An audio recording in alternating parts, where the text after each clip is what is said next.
Hey guys, Sean Pruitt, president of Kingdom Exploration. There's a lot of confusion out there right now, and this invasion from Putin is causing people to wonder, well, they're the reason why oil prices skyrocketed. But if Putin decides to back off, if they end the war and there's peace in Europe, then oil prices are going to drop again. That is so far from the truth, and Putin's not at fault. Here's what's going on. Biden is telling the world that, hey, it's Putin's fault to cover up his horrible policies regarding oil and gas. And so years ago, I said, listen, get ready for $100-something oil when oil prices were $30 a barrel. And many people were saying, we'll never see $60, $70 oil again. I said, you're so far from the truth. I'm talking about an analyst that's all they do for a living. I mean, Jesus, I can't believe you would pay an analyst 100 grand a year to just not even understand the basics and the fundamentals. I think they're like Picasso and they're a little too close to their own painting. So here's the deal. If you look here, okay, so back in 2007, we're producing about 5 million barrels a day.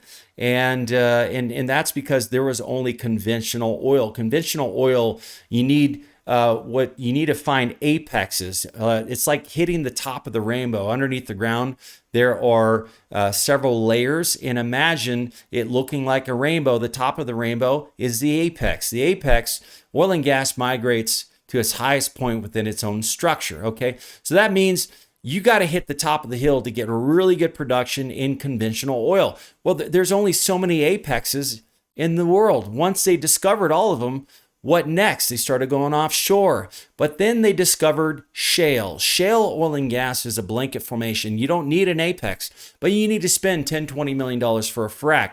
A frac breaks up the hard shale. It is not very porous. I mean, a kitchen sink sponge is like 90% porosity. You could stick it in a bowl of oil, it'll absorb it quickly. You could squeeze it out, and oil will come out quickly. Okay. Now, here's the deal. Shale is only like 3% porosity. You need to frack it. You need imagine a power washer that you use to wash your car. Stick some sand and mix in sand and some chemicals with that water. Increase the pressures by 1,000 times, and now you have a fracking solution that goes throughout the structure, breaking it up, increasing porosity, and then oil and gas starts to flow through freely. Now we can produce oil from an impossible producible formation that covers thousands and thousands of acres. I mean, you could pretty much drill anywhere because you're not looking for that top of the rainbow anymore. It's everywhere. And so that caused the shale revolution. And so from 2012, we grew from 6 million a day and we hit 13.1 million barrels a day, and oil prices dropped to 50s all the way down to as low as $35 a barrel. Now, keep in mind, during that time, Russia and Saudi Arabia decided to go to war, go toe-to-toe, and open up the spigots and flood the markets with oil and tried to sell as much oil fast and furiously. And that also caused the markets to tank. But the reason why they did that is because they were coming against shale, because they knew if they reduced shale, the price of oil, shale cannot produce, because a shale is the most expensive barrel of oil to produce. A conventional barrel of oil, it might cost $15 a barrel to produce a barrel of oil. But as where shale, you need minimum $60, $70 a barrel. And it gets more expensive as time goes on because shale, the best premium leases have been taken and they've already been produced. So here's the deal. Saudi Arabia and Russia came against shale. And then Biden's policies came against shale. He started putting all these mandates. And then behind the scenes, they're going to banks, prohibiting them from investing in shale. And not only that, the shale oil and gas is so expensive, it's not very profitable. So banks stop funding. So now we're underinvested. We are underinvested in oil and gas. And see, you got to keep developing in order to keep up with tomorrow's demand. Okay, you have to keep developing. So oil and gas is undercapitalized, and demand continues to grow. If you look at global oil demand in 2009, our global oil demand was roughly 85 million barrels a day, and then it grew, and we peaked in 2019 at 99.7 million barrels a day. Then, of course, we dropped to 91 because of COVID. Okay. But look here, we continue to grow. Here we are in 2022 at 99.4 million barrels a day. And they're estimating that we will break the world record of oil and gas demand up to 101.2 million barrels a day. Now, Sean, listen, we have green technology. We have electric cars. We don't need fossil fuel anymore. Well, that's what they said. That's what Biden said. That's what he promised his base. That's what he told his base. Okay? But listen, he is lying to you. We have painted ourselves in a corner. This energy usage is unsustainable. We cannot keep up with energy demand. Okay? We have to develop for more fossil fuels. Listen, oil is not just used in cars, gas-powered cars. It is used every single plastic thing you own from Amazon, from Walmart, from Costco, from Sam's, from every electronics store you've ever purchased. That plastic comes from oil. Every Tesla needs a tremendous amount of oil to be built. The batteries need oil. The charging stations need oil in order to charge. They need oil. Listen, our electricity, a lot of it is produced from fossil fuels, from oil. The demand for oil is growing. And now here's the deal. We've been using oil much longer than most countries. China, America, Russia, Saudi Arabia, Europe, a lot of those countries that have been established for years, they've been using oil for many, many years, and their demand is not growing as quickly because we've had it for so long. Our infrastructure is already in place. But here's the thing, there's emerging markets. There's smaller countries that their demand is skyrocketing because they want to be just like America. They want to be like the rest of the world. They see it on Facebook. They see it on YouTube. They see it on Instagram. They want that infrastructure. They want to have a life like America, but they are not going to, they tried to do green. It doesn't work. If you look at these other countries that tried to go green, it didn't work. Guys, I'm here to tell you, green technology does not work. Wind turbines do not work. Solar power panels do not work. They spent trillions of dollars, and our demand for fossil fuels is increasing. Guys, it's not Putin's fault. It is Biden's fault. Okay? And it's also Americans' fault. The only way to change this unstoppable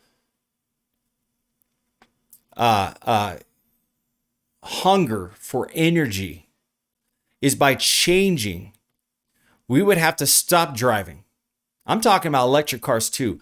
We would stop having to build such massive houses. We'd have to stop charging our laptops, our cell phones. We'd have to stop buying electronics, plastic devices, what have you.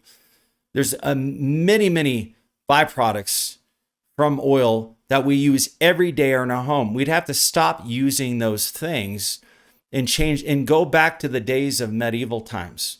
Well, nobody's willing to do that. Nobody is. I mean, that's like trying to get an alcoholic to stop drinking. We are addicted to fossil fuels, and it's widely acceptable. Nobody frowns on somebody that is driving their car 30 miles to work, an hour to work every day. Nobody frowns on that. It's just a way of life. But people will frown about a crackhead or an alcoholic. But they're so addicted, they're not going to quit. Listen, we're not going to quit using fossil fuels. And the demand, they're estimating by 2026 to be at 104 million barrels a day, 2025 to be at 103 million, 2024 to be at 102 million, 2023 to be at 101 million barrel a day demand. Listen, the demand for oil and gas is growing. We're not investing enough money in tomorrow's demand, and every oil well that you drill is declining. Shale declines much faster than conventional because when you frack a well that's artificially stimulated, it will not maintain that unless you refrack it. Well, no one's going to spend another $10, $20 million to frack a well because they know they're not going to get their money back. And so only conventional oil can maintain, but even conventional oil's losing 10% a year. And so we don't have enough oil to meet tomorrow's demand, even if we were drilling wells today. Saudi oil every day is losing production. Every day, Saudi Arabia, their production numbers are dropping. Every day, Russia's production numbers are dropping. Every day, U.S. production numbers are dropping. And the only way to maintain that is unless we drill, baby, drill. And that isn't happening, guys. The mandates are still coming on U.S. shale. I mean, in New York, they passed a law that they can't use shale fracks anymore. You can't frack a large enough frack to produce shale. They kicked out all the big boys. They're putting these stringent laws in place to prevent U.S. oil and gas. It's almost as if they are taking orders from Saudi Arabia and Russia because they wanted to destroy U.S. oil. But thanks to Biden, they're getting their wishes are coming to pass. So here's what I'm going to tell you guys. Even if Putin's a wild card, wars are always a wild card. And yes, oil prices spiked to $130 a barrel. But over time in the long haul, even if Putin wasn't in place, oil prices probably be at $85 a barrel, but they would continue to grow. Green tech has not worked. I don't care what Biden says, it's not working. Americans are not jumping on the green bandwagon because they don't want to spend $100,000 on a new Tesla. They don't want to take 30 minutes to fill up their car. I mean, you want to fill up your car with gas in a couple minutes or take 30 minutes to charge it, okay? So it's just not economically feasible at this point to use green until they advance their technology. We're not there. We're probably 20 years away from all that. Everything Biden said, it was just to get votes. He doesn't care because he knows he's probably not even serving another term, quite simply because either nobody likes him and he's too old. And so these policies, he's just pulling his pants down for China and these other guys taking a huge check. And if you don't believe that, that's fine. Let's just look at fundamentals. Fundamentally, oil demand is growing. Oil production is dropping every day. We're not investing in tomorrow's energy because of under capital. And Putin he's getting up there in age and he doesn't care anymore. He wants to divide and conquer. And that's only going to cause oil prices increase anymore. All right, guys, I'm Sean Pruitt, president of Kingdom Exploration. I apologize for not having time to make these videos. Listen, at these prices, looking at oil deals, I'm telling you right now, it's very difficult to keep up with the demand right now, but it's very exciting times. I can't be any happier. All right, guys, if you're interested in oil and gas investing, please call me. My information is in the description, and I'd love to chat with you. Thanks.